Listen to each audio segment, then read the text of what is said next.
Добрый день, в эфире новости. В студии работает Даяна Джумабекова. При реализации решений Совета Безопасности наблюдается формальное отношение, отметил Сооронбай Жээнбеков на очередном заседании Совета Безопасности. Президент особо подчеркнул, что некоторые руководители даже не читают направляемые в секретариат Совбеза документы.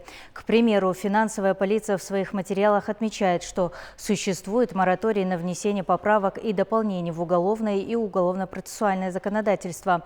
И как основу дает ссылку на постановление правительства 2018 года. А это постановление утратило свою силу еще в апреле 19-го, 8 месяцев назад, отметил президент. Сооронбай Жээнбеков сказал, что Финпол не предоставляет никакой информации в СМИ, ссылаясь на то, что это является информацией служебного характера. В этом решении Совета Безопасности предусмотрено, что 30 руководителей государственных органов привлекаются к дисциплинарной ответственности. То есть рекомендовано правительству и рекомендовано президенту Кыргызской Республики наказать тех людей и тех руководителей, которые не в полном объеме, формально либо шаблонно исполняли те поручения, которые были приняты коллегиальным образом на заседаниях Совета Безопасности, проведенных в 2018 и 2019 году. Среди наказаний это будут и замечания, и выговоры, и строгие выговоры. 4 человека рекомендованы Советом Безопасности к получению строгих выговоров. Это руководитель социального фонда, это руководитель Государственного комитета промышленности, энергетики и недропользования и 2 его заместителя. Также глава государства отметил, что до сих пор не приняты изменения в законодательство о декларировании имущества госслужащих. Глава государства сказал, что правительство практически на целый год затянуло сроки принятия данного решения. Государственные органы перекладывают вину друг на друга. В итоге принятие законопроекта не сдвигается с мертвой точки, из-за чего соответствующее решение Совета Безопасности не было выполнено. Также запаздывает процесс внедрения правовых механизмов по предупреждению коррупционных явлений в судебных, надзорных и правоохранительных органах. В результате возможность регистрации имущества на другого человека не исключена, подчеркнул Жээнбеков. Наша главная цель – создание максимально комфортных условий для наших граждан в сфере оказания государственных услуг, подчеркнул президент. Глава государства отметил, что для эффективной борьбы с коррупцией необходимо вводить цифровые технологии. Необходимо в срочном порядке сформировать прозрачную и подотчетную систему принятия решений, основанную на применении инновационных методов, передовых информационных технологий. Именно поэтому весьма важно реализовать решение Совета Безопасности в сфере цифровизации, подчеркнул президент. Он отметил, что в настоящее время все госорганы подключены к информационной системе Түндүк, в результате чего 40 государственных органов и 16 коммерческих организаций могут обмениваться информацией через эту систему, что в несколько раз сокращает бюрократию и экономит время граждан.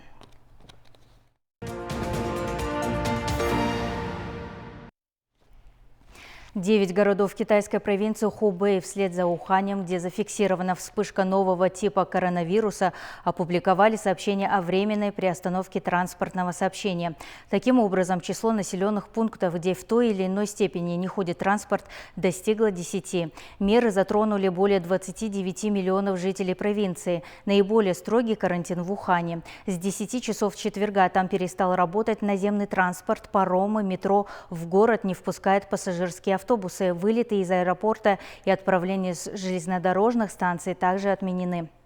Власти рекомендуют не ездить туда, не выезжать из города без особых причин. По последним данным, число зараженных по всей стране превысило 830. При этом 26 пациентов скончались, из них 24 на территории провинции Хубэй, 2 за ее пределами. Министерство здравоохранения усилило профилактические мероприятия в пунктах пересечения госграницы с Китаем. Специалисты санитарно-контрольных пунктов работают в усиленном режиме. Задействовано оборудование для раннего выявления заболевших. Проводится опрос прибывающих лиц из КНР на наличие симптомов респираторной инфекции. Также усилена информационно-образовательная работа среди населения, в частности для лиц, въезжающих и выезжающих из страны.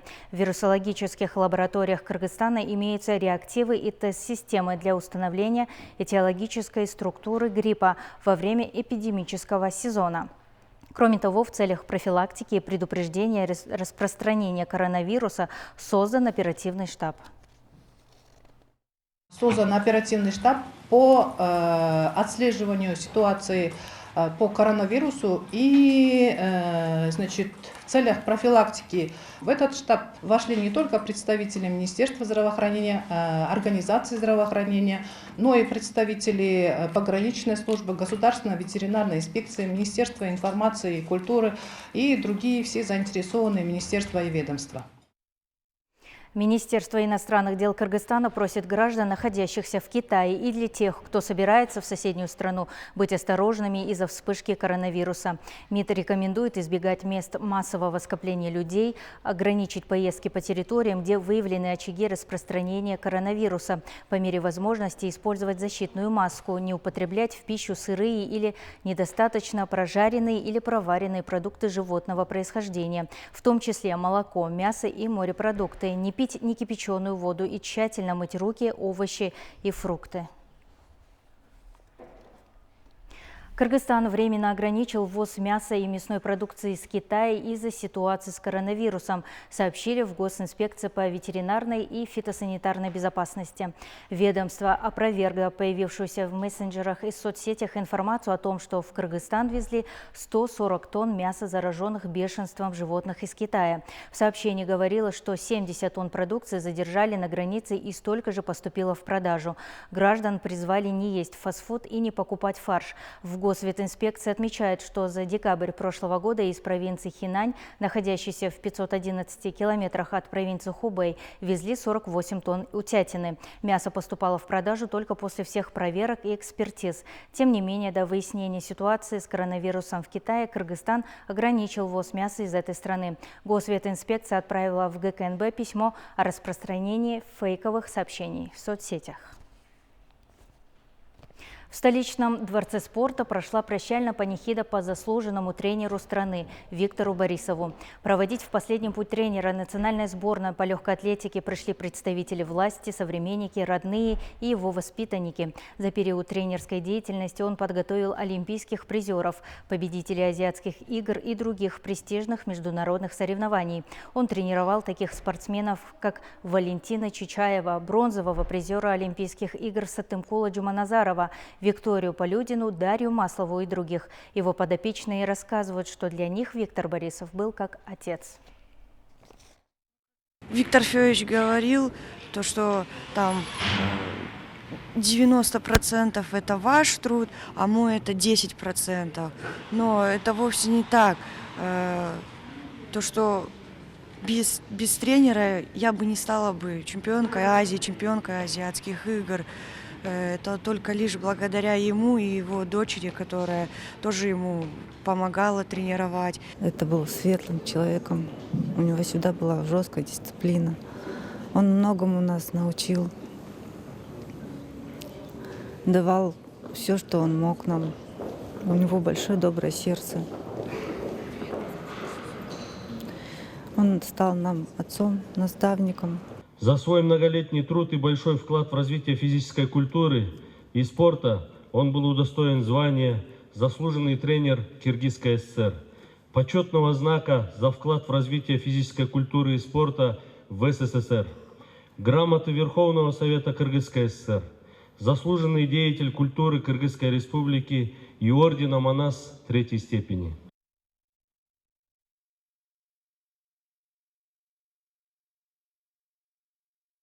Из-за стихийной торговли на дороге около рынка в Баткине люди с трудом добираются к своим домам. И сколько бы ни возмущались горожане, ВОЗ и ныне там.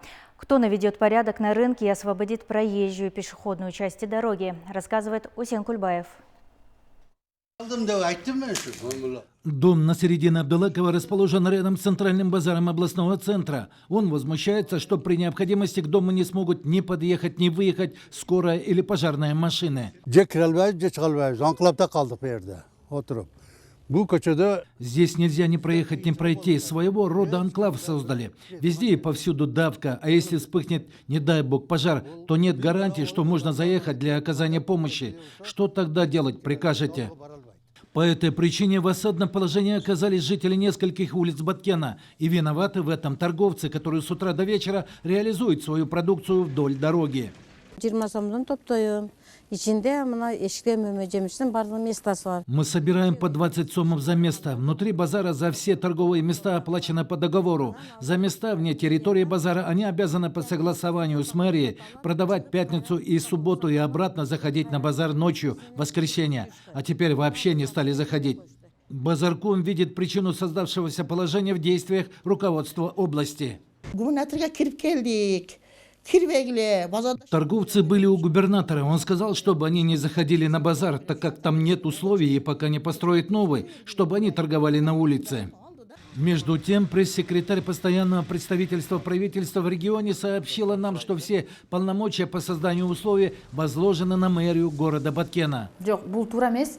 Сөзсүз түрдө бул боюнча шаардык мэрия. Это неправильно. По решению этой проблемы обязана работать мэрия совместно с руководством базара.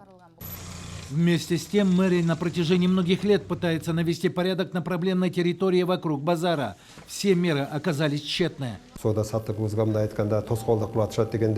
Мы проводим разъяснительную работу среди возмущенных о том, что все торговцы на улицах будут опять торговать на базаре. Намерены решить вопрос в течение 2-3 дней. Несмотря на принятые городскими властями меры, торговцы не уходят со своих мест, создавая проблемы прохожим. Усен Кольбаев, Нургазы Жайнаков, Нурызбек Мазаитулу, Алато 24, Баткенская область. И к другим новостям. Ильич Касымбеков работает режиссером в кукольном театре уже 35 лет. Благодаря ему поставлены десятки интересных и поучительных спектаклей для маленьких зрителей. На днях Касымбеков получил звание заслуженного артиста Кыргызской республики. О человеке, посвятившем себя служению искусству, в следующем материале. Касымбеков Ильичбек Тезекович, Кыргыз мамлекеттик куурчак театрынын сахна чебери. Работа Ильича Касымбекова сложная, хоть и кажется на первый взгляд простой. Ему приходится работать самым честным и искренним зрителем – детьми. Артист кукольного театра – непростая профессия. Куклы довольно тяжелые, держать их неудобно. Тем не менее, когда видишь счастливые глаза зрителей, понимаешь, что работал не зря. На наши спектакли дети приходят с родителями, поэтому мы стараемся сделать так, чтобы было интересно всем. Ну а чтобы спектакли нравились зрителям, режиссер вместе с артистами прорабатывает каждую деталь постановки. Со стороны кажется, что управлять куклами легко, но мы выполняем двойную работу. Нам нужно, чтобы кукла ожила. Для этого мы за кулисами тоже играем роль. Наш режиссер наставляет нас. Он большой профессионал. В